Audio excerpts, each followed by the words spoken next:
যে ছেলেটা মেয়ের ছবি না দেখলে রাত কাটে না, হ্যাঁ তার আর আছে কি? তার আছে কি? 18 বছরের যে ছেলেটা উলঙ্গ ছবি দেখে সারা রাত, এই জানোয়ারের আর আছে কি?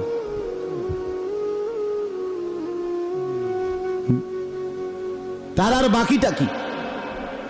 সমবয়সী উঠতে বসতে যে সারাক্ষণ নারীর বিশ্রী কথাবার্তা বলে, অসভ্য কথাবার্তাই নিজেদের মধ্যে বলে, তো তোমার আর আছেটা কি ভাই? Everything lost. চরিত্র শেষ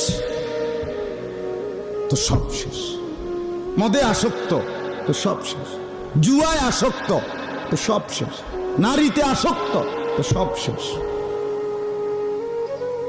ইসলাম দরকার, সংশোধন দরকার, বাবাদেরও দরকার, মাদেরও দরকার, মুরব্বীদেরও দরকার, ছেলে মেয়েরও দরকার।